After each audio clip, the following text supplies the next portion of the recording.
Assalamualaikum warahmatullahi wabarakatuh. Di sini kami ingin membahas tentang kecukupan modal. Sebelumnya kami dari kelompok 8 ingin memperkenalkan diri terlebih dahulu. Nama saya Trihatini dengan NIM 2020 11 066. Nama saya Mutiara Ayu dengan NIM 2020 11 064.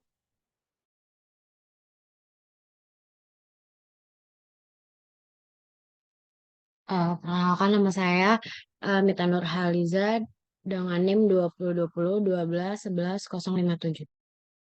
Nama saya Mara Putri Rianti dengan NIM 2020 12 11 045.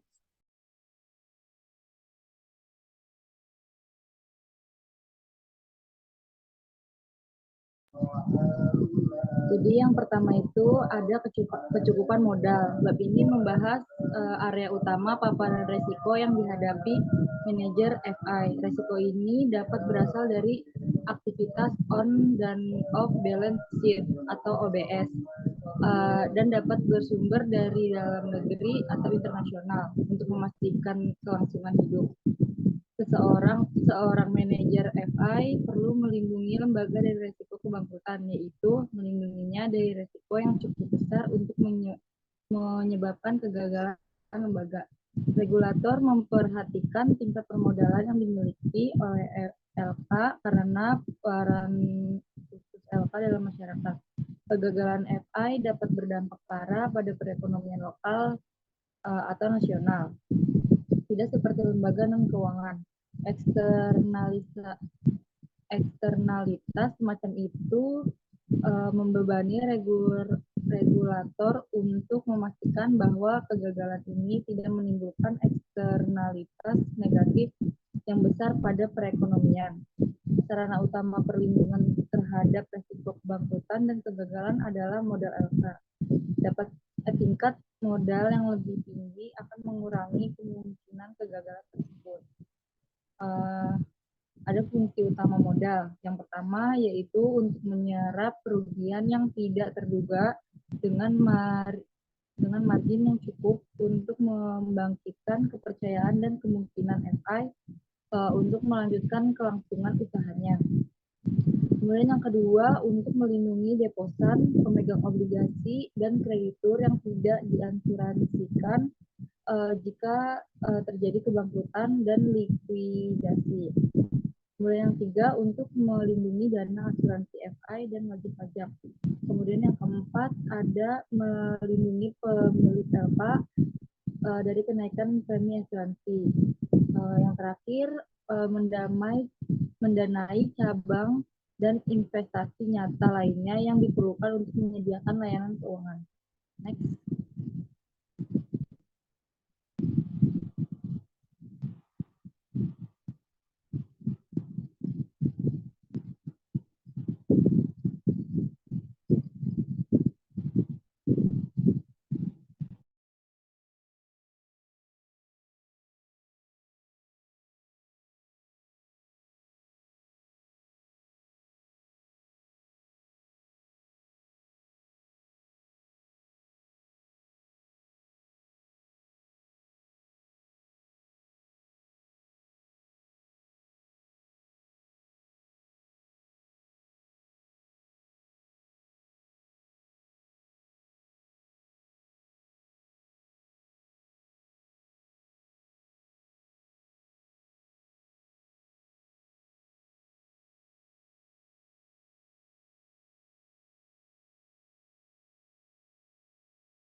Yang selanjutnya itu ada risiko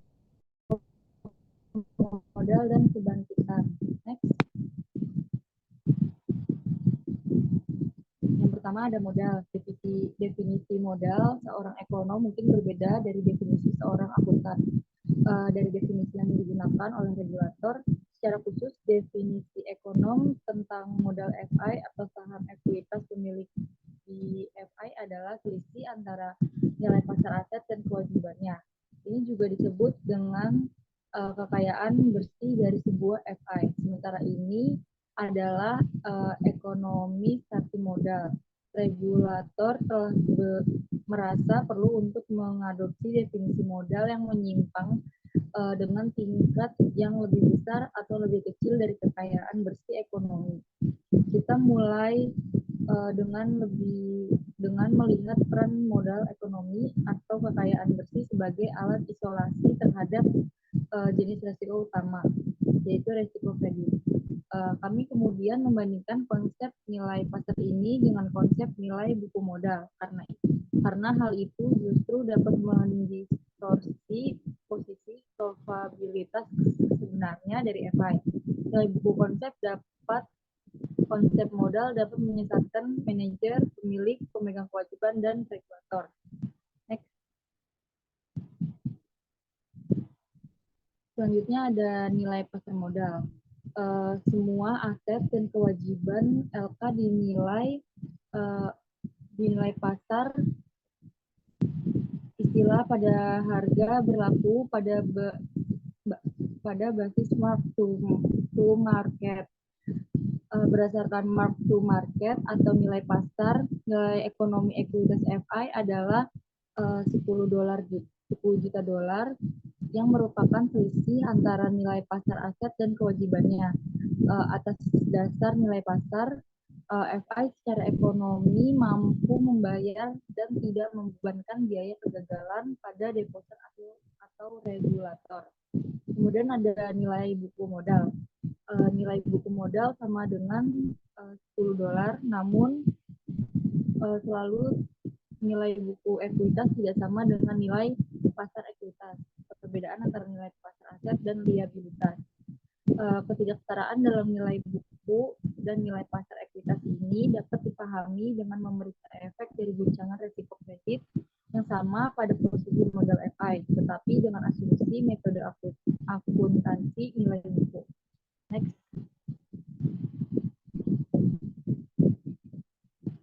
Selanjutnya ada nilai pasar modal dan resiko kredit. LK memiliki pinjaman jangka panjang sebesar $20 juta. Anggaplah karena resesi sejumlah peminjam mengalami masalah arus kas dan tidak mampu memenuhi jadwal pembayaran pinjaman yang dijanjikan.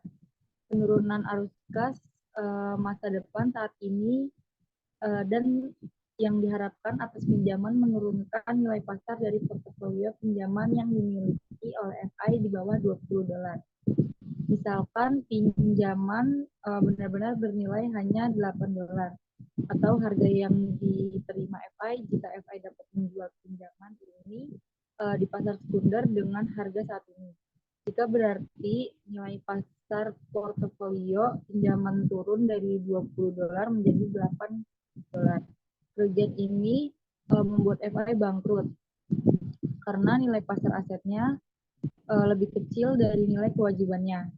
Taruhan kekayaan bersih pemilik telah dihapus seluruhnya, membuat kekayaan bersih menjadi negatif. Akibatnya pemegang tanggung jawab kerugian tetapi hanya sedikit, khususnya $10 pertama dari kerugian $12 dalam nilai portofolio pinjaman ditanggung oleh pemegang ekuitas. Hanya setelah pemegang ekuitas dihapuskan, pemegang kewajiban mulai merugi. Dalam contoh ini, nilai ekonomi diklaim mereka pada FI telah menurun dari $90 menjadi $80 atau kerugian sebesar $2. Next.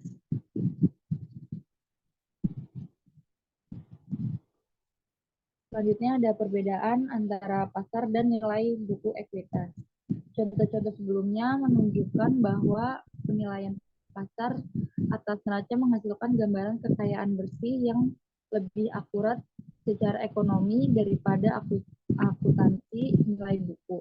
Dan dengan demikian posisi solvabilitas FI, guncangan resiko kredit dan resiko suku bunga yang mengakibatkan kerugian pada nilai pasar aset ditanggung langsung oleh pemegang ekuitas. Dalam arti kerugian tersebut merupakan beban terhadap nilai klaim kepemilikan mereka di FI.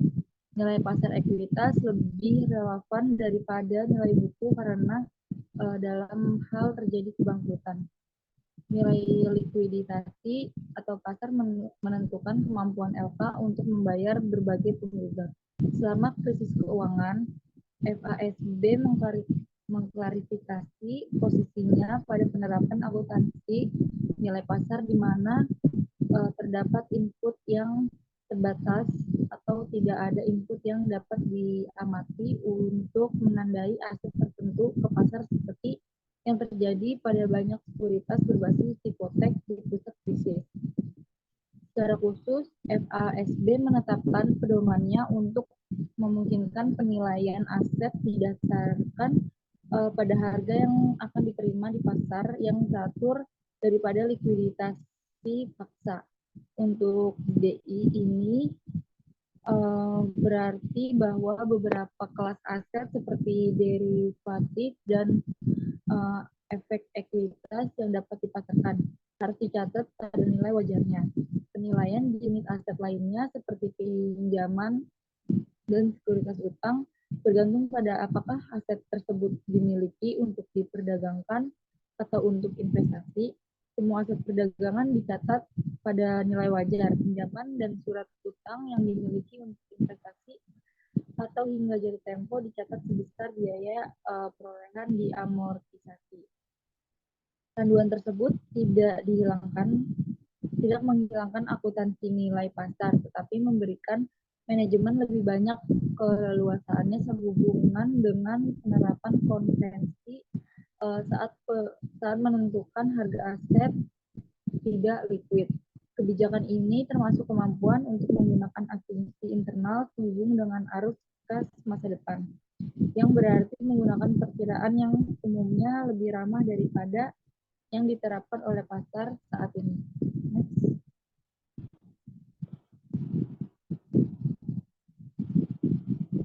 Selanjutnya ada argumen terhadap akuntansi nilai pasar. Argumen pertama terhadap akuntansi nilai pasar atau MT adalah sulit untuk diterapkan. Ini mungkin benar terutama untuk bank komersial kecil dan penghematan dengan aset non-trade dalam jumlah besar seperti pinjaman kecil di neraca mereka. Ketika tidak mungkin untuk menentukan harga atau nilai pasar yang akurat untuk aset. Penandaan ke pasar hanya dapat dilakukan dengan kesalahan.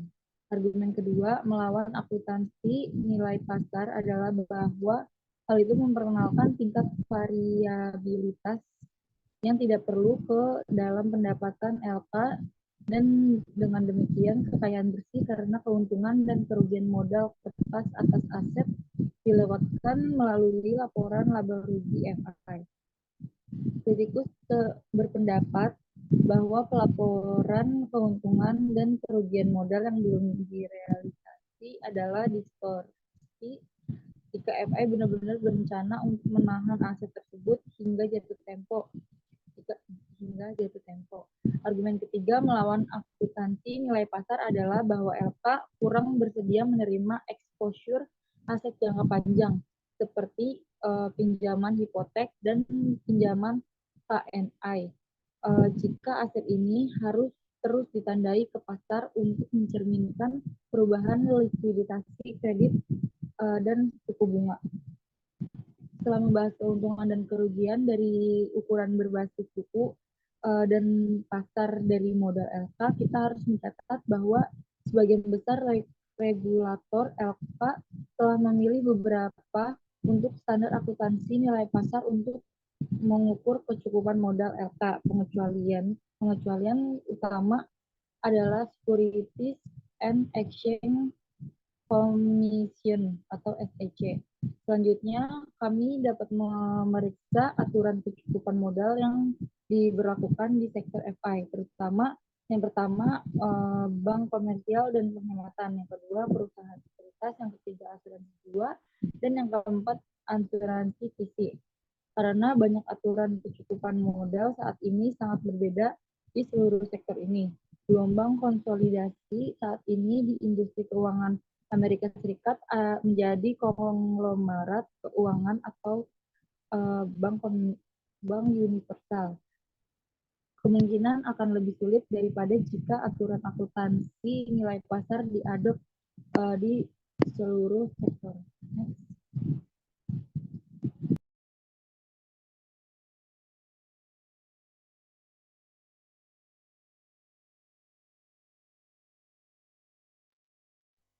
Selanjutnya itu pembahasan kedua yaitu kecukupan modal pada perbankan umum dan industri hemat. Undang-Undang Peningkatan FDIC tahun 1991 mengharuskan bank dan penghematan mengadopsi persyaratan modal berbasis risiko. Konsisten dengan tindakan ini, regulator USDI secara resmi setuju dengan negara anggota Bank for International Settlements untuk menerapkan rasio modal berbasis risiko baru untuk lembaga penyimpanan di bawah yurisdiksi mereka. BIS secara bertahap dan sepenuhnya menerapkan rasio modal berbasis ini pada tanggal 1 Juni tahun 1993, di bawah apa yang kemungkinan dikenal sebagai Basel Perjanjian atau sekarang disebut Basel I.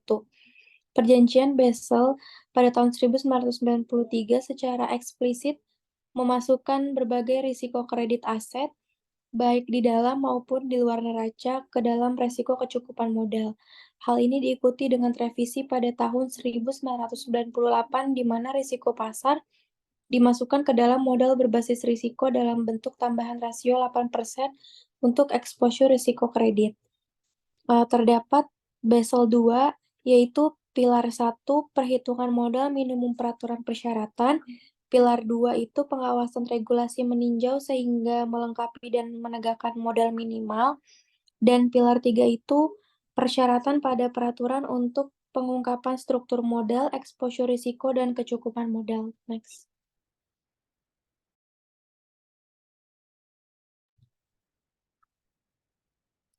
Lalu terdapat rumus ekuitas umum berbasis risiko tier 1 sama dengan modal tier 1 ekuitas biasa dibagi rasio, yaitu aset yang sudah disesuaikan dengan risiko kredit.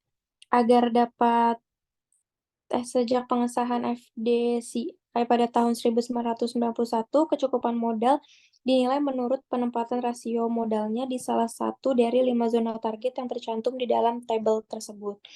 Di bawah Basel III, rasio permodalan itu meliputi rasio modal berbasis risiko tingkat 1 dan total rasio modal berbasis risiko.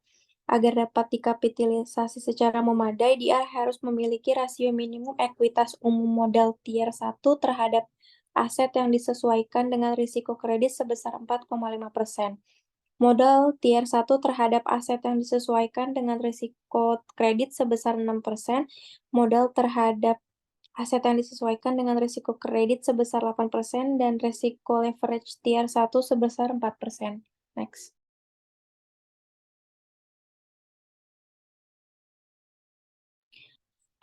Di dalam modal itu terdapat 3, yaitu modal tingkat 1, yaitu ekuitas umum modal tier 1 terkait erat dengan nilai buku ekuitas DI yang mencerminkan konsep kontribusi modal inti dari pemilik DI. Modal tersebut terdiri dari dana ekuitas yang tersedia untuk menyerap kerugian pada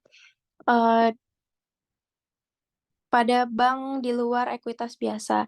Terdiri dari instrumen tanpa tanggal jatuh tempo atau intensif untuk menebus, misalnya saham preferen, perpetual non-kumulatif, yaitu instrumen dapat dipanggil kembali oleh penerbit setelah 5 tahun hanya jika diganti dengan modal yang lebih baik, yaitu modal tingkat 2.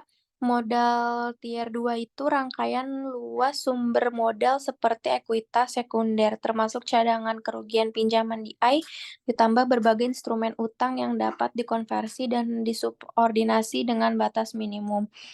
Lalu modal tingkat 3 yaitu rangkaian kecukupan aset yang disesuaikan dengan risiko mewakili penyebut rasio modal berbasis risiko. Komponennya itu aset neraca yang disesuaikan dengan risiko kredit dan aset neraca yang disesuaikan dengan risiko kredit. Next.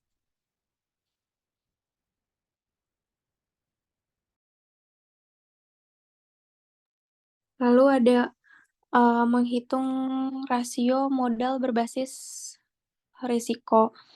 Kritik utama terhadap perjanjian Basel yang asli adalah bahwa bobot risiko individual itu bergantung pada kategori luas peminjaman, yaitu negara, bank, atau korporasi. Misalnya di bawah Basel I, semua pinjaman negara memiliki bobot risiko 100% terlepas dari risiko kredit peminjaman. Lalu standar Basel II dan Basel III itu pendekatan menyelaraskan persyaratan modal peraturan lebih dekat dengan elemen kunci risiko DI dengan memperkenalkan diferensiasi bobot risiko kredit yang lebih luas. Pendekatan standar Basel III mencakup jumlah kategori exposure yang lebih tinggi untuk tujuan aset pertimbangan menurut risiko dari Basel II, memberikan pengakuan agunan keuangan yang lebih besar dan memungkinkan lebih banyak penjamin yang memenuhi syarat. Dengan demikian, dibanding dengan Basel I dan II, rencana modal berbasis risiko Basel III, setiap DI menetapkan asetnya ke salah satu dari beberapa exposure kredit, mencantumkan kredit utama dan aset dalam kategori. Fitur utamanya itu adalah aset tunai, uang tunai, dan T-bills. Next.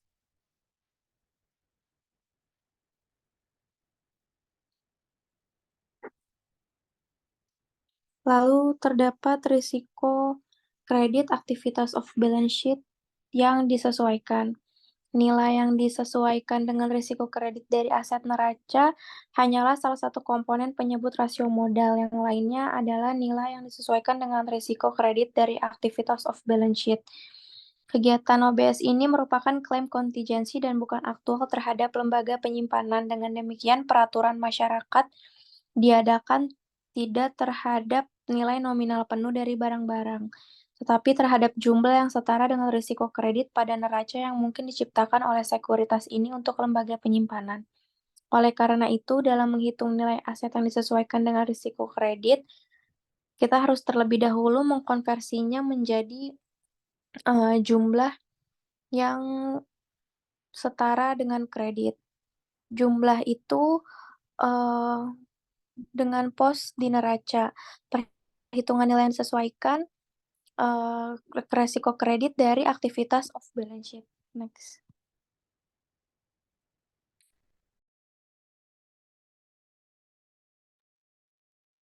Selanjutnya, risiko kredit nilai aset yang disesuaikan dari kontrak penjamin kontingensi luar neraca.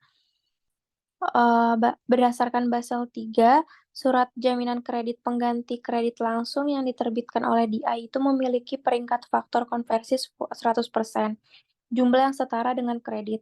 Demikian pula perjanjian penjualan dan pembelian kembali dan aset yang dijual dengan jaminan juga diberi peringkat faktor konversi 100%. SLC terkait kinerja di masa depan dan komitmen pinjaman yang tidak terpakai lebih dari 1 tahun memiliki faktor konversi 50%. Komitmen pinjaman lainnya jatuh tempo 1 tahun atau kurang memiliki faktor konversi kredit 20%. Surat kredit tersebut terkait perdagangan standar dan akseptasi bank yang dijual memiliki faktor konversi yaitu 20%.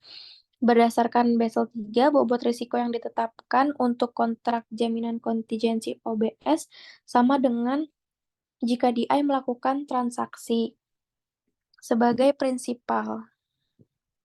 Next.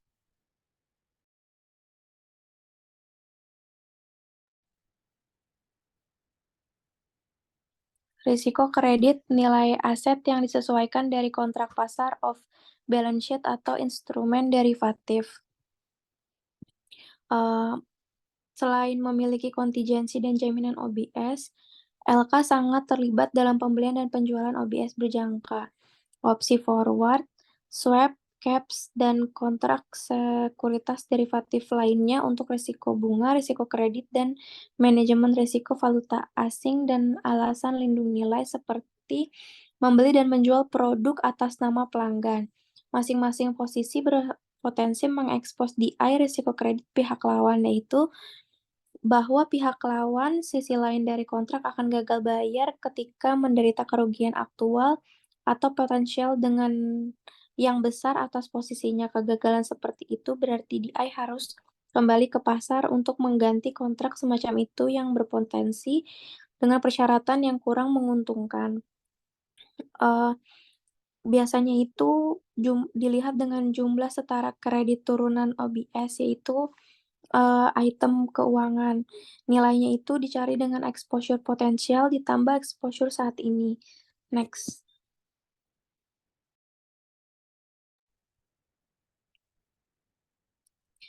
Lalu ada faktor konversi kredit untuk kontrak derivatif OBS digunakan dalam menghitung potensi exposure.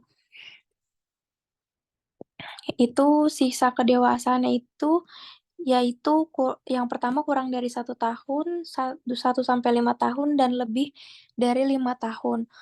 Kurs atau harga saat ini menghitung ulang semua arus kas dan masa depan yang dihasilkan berdasarkan kurs atau harga saat ini. DI mendiskontokan setiap arus kas masa depan untuk memberikan ukuran nilai aset sekarang dari biaya kontrak. Jika biaya kontrak negatif, keuntungan DI atas pembagian kontrak pihak berlawan akan gagal bayar. Peraturan mengharuskan biaya penggantian diterapkan menjadi nol. Hal itu karena regulator khawatir bahwa membiarkan DI memperoleh keuntungan dari gagal bayar akan menciptakan intensif pengambilan risiko yang tidak akan menjadi kepentingan terbaik bagi DI. Next.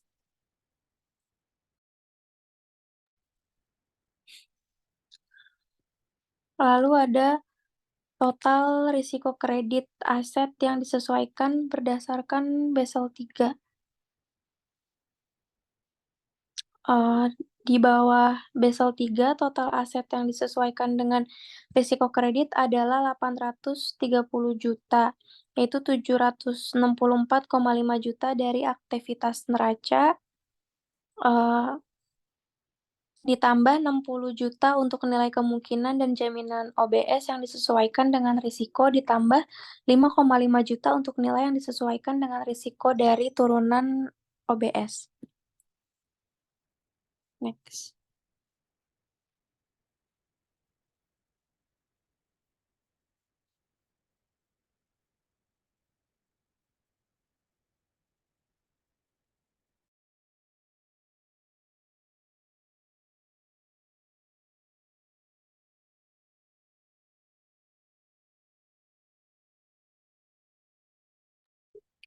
Dari tabel tersebut, modal CET1 bank saham biasa dan laba ditahan berjumlah 70 juta.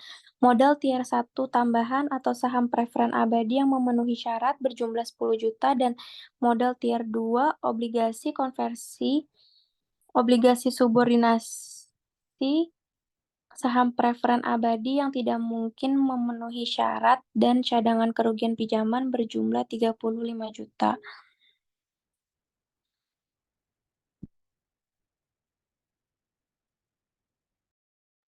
Next.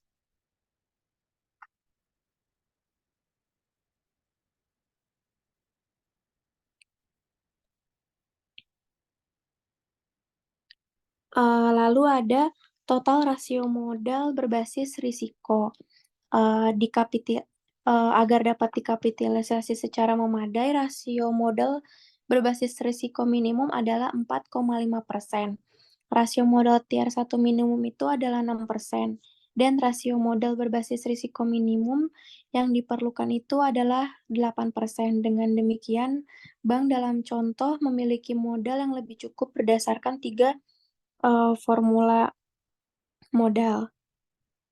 Next.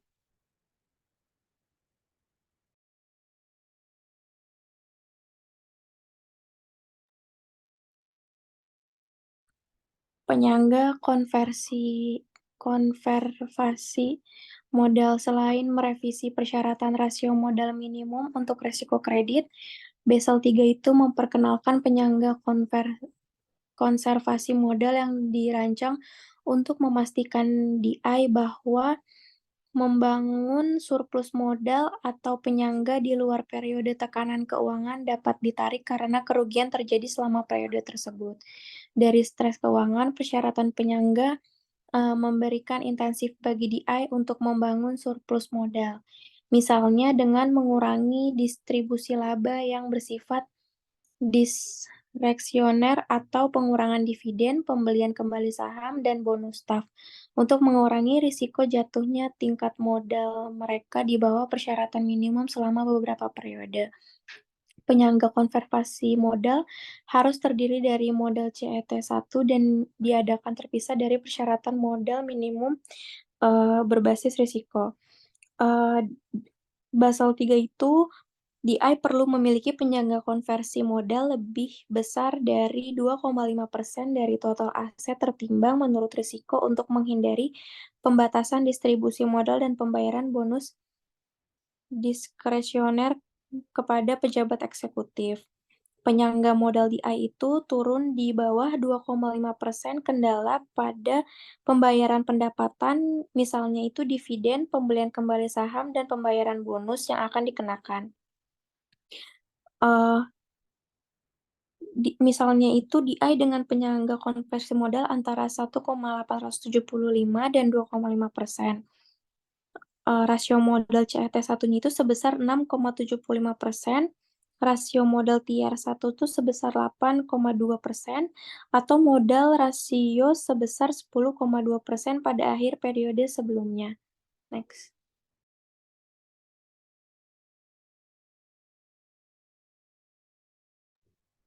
Penyangga modal countercyclical itu Basel 3 memperkenalkan countercyclical capital buffer yang dapat dideklarasi oleh negara yang mengalami pertumbuhan kredit agregat berlebih. Penyangga modal dapat bervariasi antara 0% dan 2,5% dari aset tertimbang menurut resiko.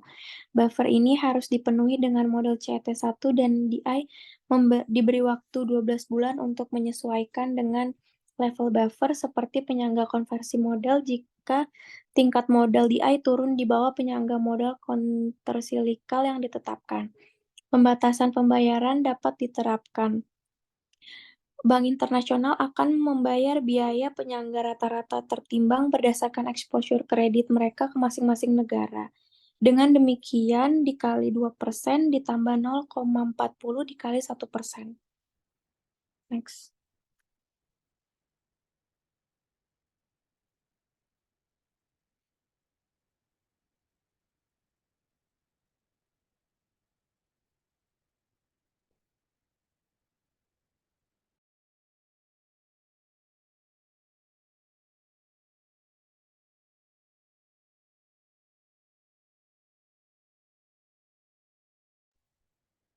Lalu ada bank penting secara sistemik modal.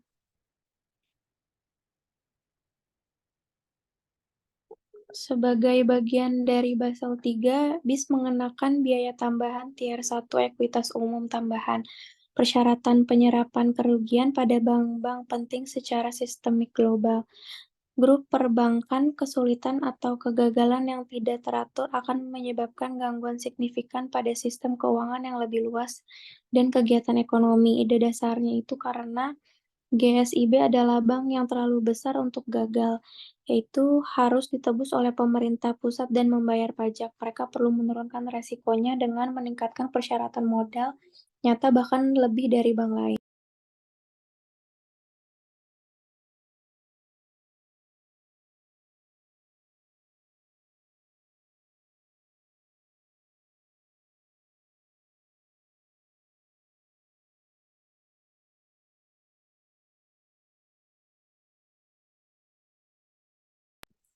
Pada tabel tersebut itu ada terdapat konversi modal, ekuitas umum, modal tingkat 1, jumlah modal, dan rasio pembayaran maksimum.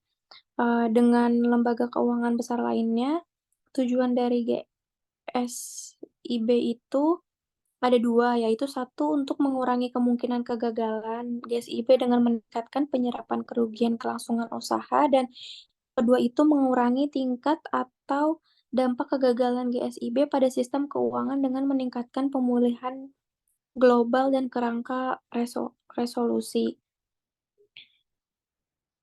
Terus eh, sebesar 8,5% itu harus dikapitalisasi secara memadai ditambah 2,5%, penyangga konversi modal ditambah 1,5% biaya tambahan. Biaya mungkin lebih tinggi dalam keadaan luar biasa. Misalnya pada tahun 2015, biaya tambahannya itu sebesar 4,5% karena ukuran kompleksitas dan keterkaitan yang ekstrim. Next.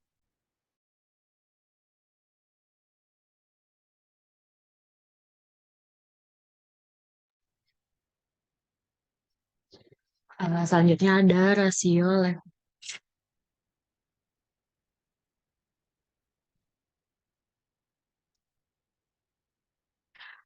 salah satu ciri dari krisis keuangan tahun 2008 sampai tahun 2009 adalah akumulasi pengaruh ekstrim di dalam dan di luar neraca di seluruh sistem perbankan. Selama masa krisis yang paling parah, eh, lembaga keuangan dipaksa oleh pasar untuk mengurangi leverage sampai-sampai meningkatkan penurunan harga aset dan mengintensifkan kerugian DI, penurunan modal DI, dan penurunan kesadaran kredit. Untuk mencegah agar siklus ini tidak berulang, Basel 3 memperkenalkan persyaratan rasio leverage yang digunakan untuk mencegah penggunaan leverage yang berlebihan dan tidak sebagai penghambat persyaratan modal berbasis resiko yang telah dijelaskan sebelumnya.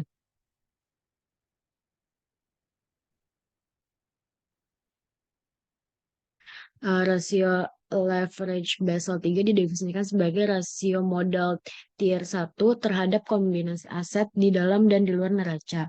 Total exposure sama dengan total aset DI ditambah exposure of balance sheet. Untuk sekuritas derivatif, exposure di luar neraca adalah exposure saat ini ditambah exposure potensial seperti yang dijelaskan sebelumnya. Untuk komitmen kredit, pinjaman off balance sheet, faktor konversi 100% diterapkan kecuali komitmen dapat segera dibatalkan. Dalam hal ini, faktor konversi 10% digunakan. Untuk dikapitalisasi dengan baik, dia harus memiliki rasio leverage minimal 5%. Untuk dikapitalisasi secara memadai, dia harus memiliki rasio leverage minimal 4%.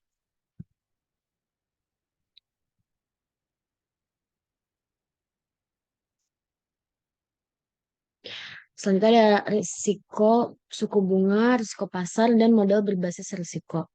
Dari perspektif peraturan, rasio modal berbasis risiko kredit cukup memadai hanya selama lembaga penyimpanan tidak terpapar risiko suatu bunga atau risiko pasar yang tidak semestinya. Alasannya, rasio permodalan berbasis risiko hanya memperhitungkan kecukupan modal DI untuk memenuhi risiko kredit on dan off balance sheet. Tidak secara eksplisit diperhitungkan adalah risiko kebangkrutan yang berasal dari risiko suku bunga atau ketidaksesuaian durasi dan risiko pasar atau perdagangan. Untuk menghadapi kritik ini, pada tahun 1993, Federal Reserve bersama dengan Bank for International Settlements mengembangkan proposal persyaratan modal tambahan untuk risiko bunga dan risiko pasar. Sejak tahun 1998, dia harus menghitung add-on to rasio modal berbasis risiko 8% untuk mencerminkan keterpaparan mereka terhadap risiko pasar. Ada dua pendekatan tersedia bagi DI untuk menghitung ukuran add-on. Yang pertama, model standar yang diusulkan oleh regulator dan model risiko pasar internal DI sendiri. Krisis keuangan mengungkapkan sejumlah kelemahan dalam cara mengukur risiko pasar sesuai dengan aturan Basel II, meskipun krisis sebagian besar mengungkapkan masalah dengan pendekatan model internal bank besar untuk mengukur risiko pasar. Untuk mengatasi kekurangan dan pendekatan standar untuk mengukur risiko pasar, Basel III mengusulkan pendekatan faktor risiko parsial sebagai pendekatan standar yang telah direvisi. Basel III juga memperkenalkan pendekatan faktor risiko penuh sebagai alternatif dari pendekatan standar faktor risiko parsial yang direvisi. Kedua model tersebut diilustrasikan diilustrasikan di bab 15. Selain itu, untuk bank besar yang mengandalkan model berbasis internal untuk mengukur model regulasi untuk risiko pasar sangat bergantung pada pemikiran kekurangan modal yang kemungkinan akan dihasilkan dari kerugian besar. Sampai saat ini tidak ada tambahan formal yang diperlukan untuk risiko suku bunga meskipun Basel II menyarankan kerangka rasio modal masa depan untuk risiko suku bunga serupa dengan proposal awal tahun 1993. Secara khusus, Basel II menyatakan bahwa DI harus memiliki sistem pengukuran risiko bunga yang menilai dampak perubahan suku bunga pada pendapatan dan nilai ekonomi. Sistem ini harus memberikan ukuran yang berarti dari tingkat exposure risiko suku bunga DI saat ini dan harus mampu mengidentifikasi setiap exposure berlebihan yang mungkin timbul.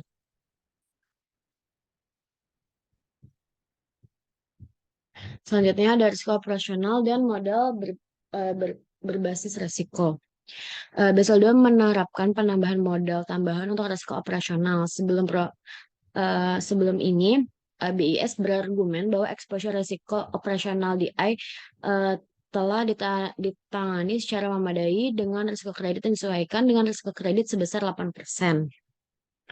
Tetapi peningkatan visibilitas risiko operasional dalam beberapa tahun terakhir ini telah mendorong regulator untuk mengusulkan persyaratan permodalan yang terpisah untuk risiko kredit dan operasional. Seperti disebutkan di atas, BIS sekarang percaya bahwa risiko operasional cukup penting bagi DI untuk mencurahkan sumber daya untuk mengukur risiko tersebut dan menggabungkannya secara terpisah ke dalam penilaian kecukupan modal mereka secara keseluruhan. Dalam dokumen konsultatif tahun 2001 dan 2003, Komite Basel menguraikan 3 metode khusus yang dapat digunakan lembaga penyimpanan untuk menghitung modal untuk melindungi dari risiko operasional.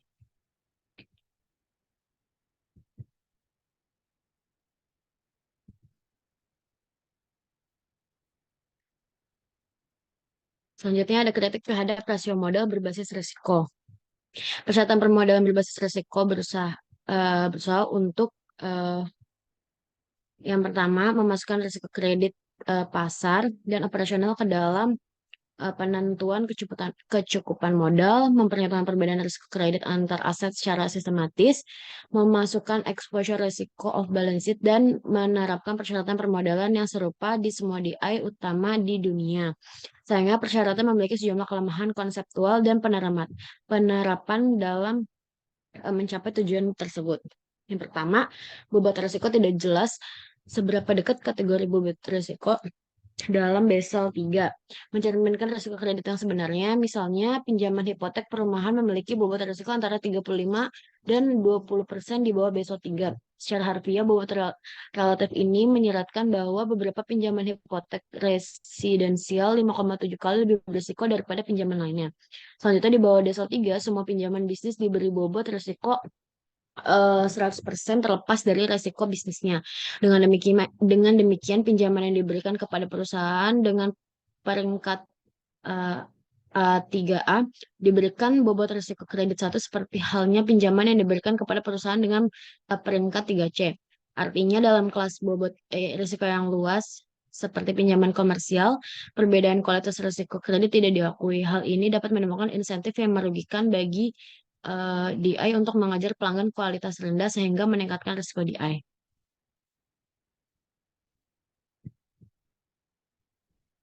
Yang kedua, bobot risiko berdasarkan klasifikasi risiko negara OECD.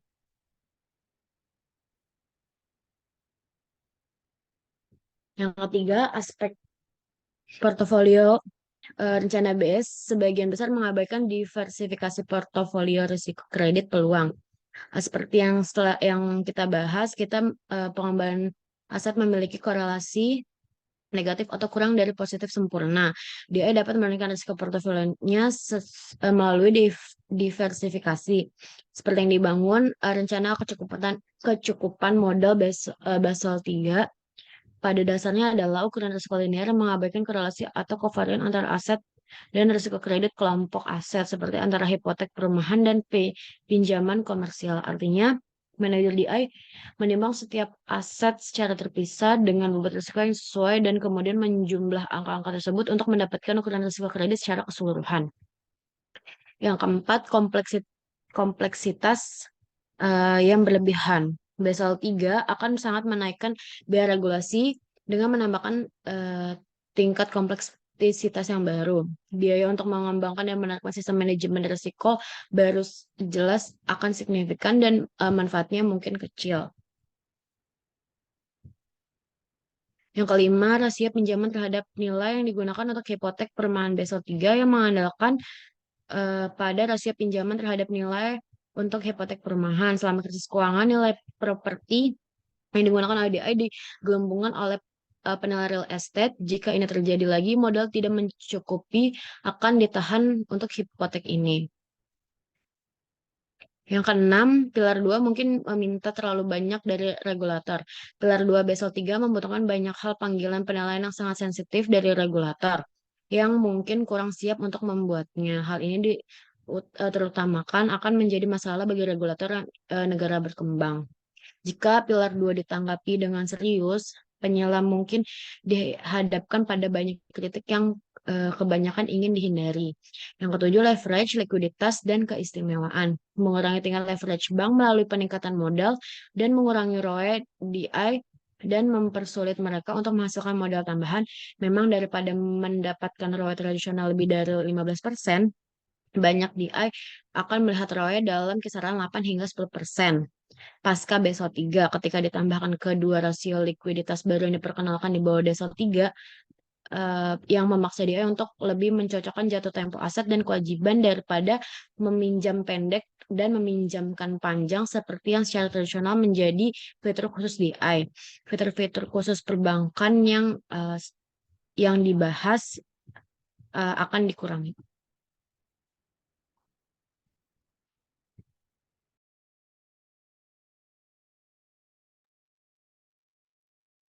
Selanjutnya ada persyaratan modal bagi lembaga keuangan lainnya. Perusahaan sekuritas tidak seperti aturan modal nilai buku yang digunakan oleh regulator bank dan penghematan persyaratan modal untuk broker-dealer yang ditetapkan oleh perusahaan oleh aturan 15C 3-1 SIC pada tahun 1975 dan diubah pada tahun 2013 mendekati aturan akuntansi nilai pasar. Kasusnya, broker-dealer harus memperhatikan uang agregat terhadap modal bersih tidak lebih dari 1.500%, yaitu utang tidak boleh lebih dari 15 kali lebih besar dari ekuitas. Pada gambar tersebut menjelaskan posisi sekuritas di hutang sebagai modal bersih yang diperoleh. Aturannya tidak mengizinkan sebagian besar piutang tanpa jaminan untuk dihutangkan sebagai modal bersih yang diperbolehkan. Aspek aturan ini sangat membatasi kemampuan broker-dealer untuk terlibat dalam aktivitas yang misalkan piutang tanpa jaminan, misalnya meminjamkan uang tanpa mendapatkan agunan. Aturan tersebut tidak diizinkan aset tetap atau aset tidak tetap likuiditas lainnya yang dihutangkan sebagai modal bersih yang diperbolehkan. Next.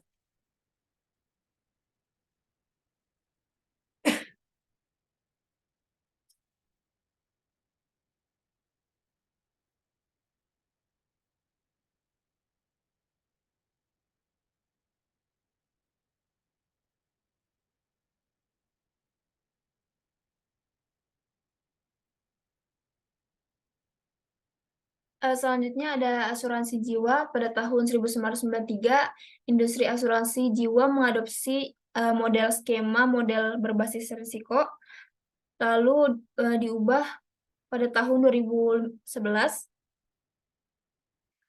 Model ini sangat dipengaruhi atau mempengaruhi National Association of Insurance Komisioner, yaitu NAIC, yang menjelaskan model NAIC. Model itu dimulai mengidentifikasikan 5 resiko. Yang pertama ada CO, resiko aset afiliasi, yaitu resiko aset dikurang afiliasi adalah risiko default aset untuk investasi afiliasi. Persyaratan modal berbasis resiko RBC, anak perusahaan asuransi yang dimiliki oleh penanggung dihutang berdasarkan total modal berbasis resiko anak perusahaan dan kemudian diprorata berdasarkan presentasi kepemilikan. Lalu yang kedua ada C1, resiko aset dikurang investasi. Resiko aset dikurang investasi mencerminkan resiko portofolio aset perusahaan asuransi jiwa. Kategori ini disebut sebagai dibagi menjadi resiko saham biasa CIC dan resiko investasi lainnya CIO. Kategori ini memiliki semangat yang sama dengan perhitungan aset yang disesuaikan dengan resiko kredit untuk DID bobot resiko kredit dan dolar atau nilai nominal aset neraca. Pada tabel tersebut menjelaskan tentang modal berbasis resiko RBC, faktor untuk aset yang dipilih. Jadi menjelaskan bobot resiko aset relatif untuk asuransi jiwa dan PC. Dengan demikian, perusahaan asuransi dengan 100 juta saham biasanya akan memiliki persyaratan modal berbasis risiko sebesar 30 dolar juta. Sementara perusahaan asuransi dengan obligasi korporasi BBB senilai 100 juta hanya membutuhkan 1 juta. Lalu yang ketiga ada resiko EC2, resiko asuransi. Resiko asuransi menangkap resiko perubahan yang dirugikan dalam resiko kematian dan resiko morbiditas AIDS atau flu.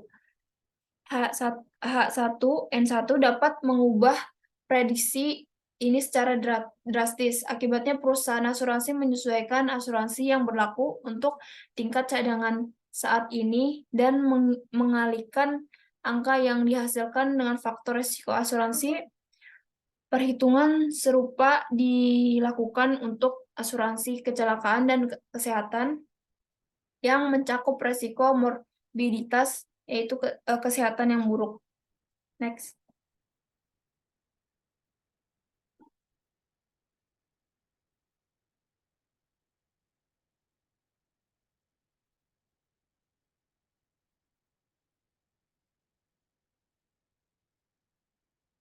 Lalu ada yang keempat, ada C3, suku bunga kredit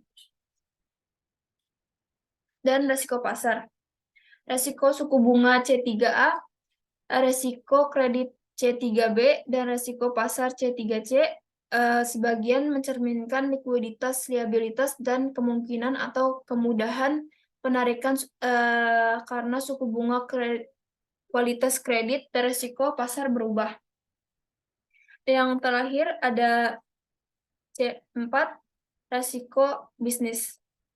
Kategori ini dibagi menjadi resiko bisnis C4A dan resiko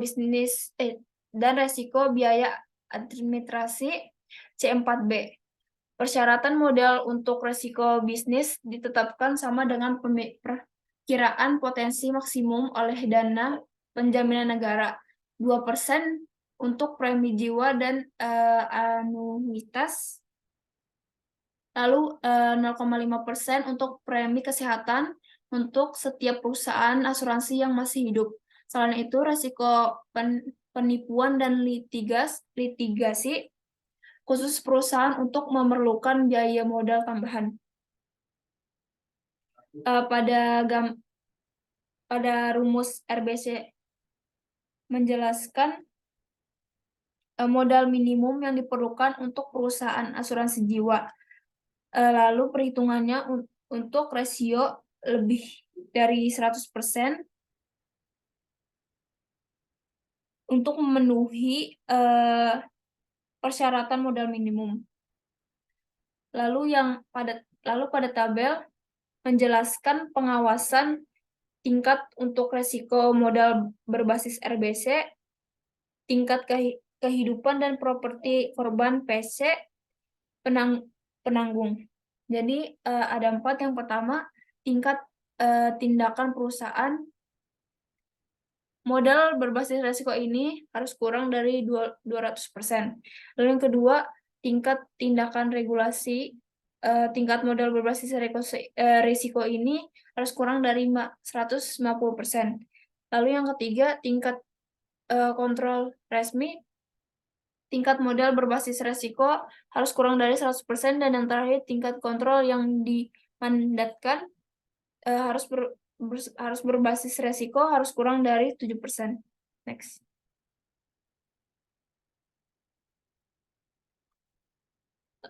Lalu ada asuransi properti korban.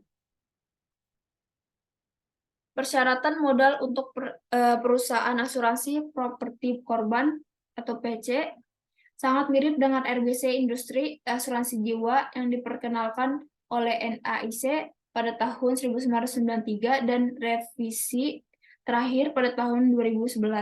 Kecuali bahwa ada 5 kategori risiko, termasuk 3 aset terpisah kategori risiko bobot risiko di beberapa area, khususnya saham biasa lebih rendah dibandingkan perusahaan asuransi jiwa karena eksposur perusahaan PC yang relatif lebih kecil terhadap jenis risiko aset. Pada tabel 20-18 menjelaskan perhitungan dari berbasis resiko total model RBC. Tabel yang kedua 20-19 menjelaskan modal berbasis resiko RBC biaya untuk perusahaan khas.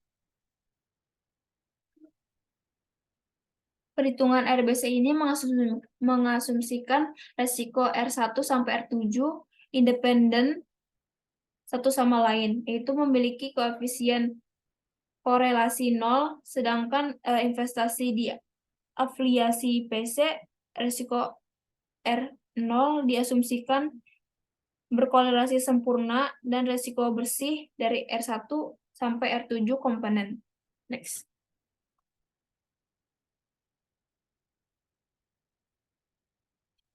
Yang terakhir, ringkasan. Bab ini mengulas peran modal LK dalam melindunginya terhadap kredit, suku bunga, dan risiko lainnya. Menurut teori ekonomi, modal atau kekayaan bersih harus diukur berdasarkan nilai pasar sebagai selisih antara nilai pasar aset dan kewajiban. Pada kenyataannya, regulator menggunakan aturan akuntansi nilai buku, sementara aturan cakupan modal nilai buku memperhitungkan eksposur resiko kredit secara kasar. Itu mengabaikan efek perubahan suku bunga dan eksposur suku bunga pada kekayaan bersih. Menganalisis peraturan permodalan spesifik dan yang diusulkan yang diadopsi oleh regulator bank dan penghematan perusahaan asuransi dan perusahaan sekuritas, serta mendiskusikan masalah dan kelemahan mereka. Secara khusus, kami melihat bagaimana bank, penghematan PC, dan regulator asuransi jiwa sekarang menyesuaikan aturan modal berbasis nilai buku untuk memperhitungkan berbagai jenis risiko sebagai bagian dari penerapan risiko, kecakupan modal, berbasis resiko. Akibatnya, persyaratan modal aktual di bank, perusahaan asuransi jiwa, perusahaan asuransi PC, dan penghematan bergerak mendekati persyaratan kekayaan bersih berbasis nilai pasar dari broker dealer. Next. Selebihnya itu yang kami presentasikan. Kurang lebih mohon maaf. Assalamualaikum warahmatullahi wabarakatuh.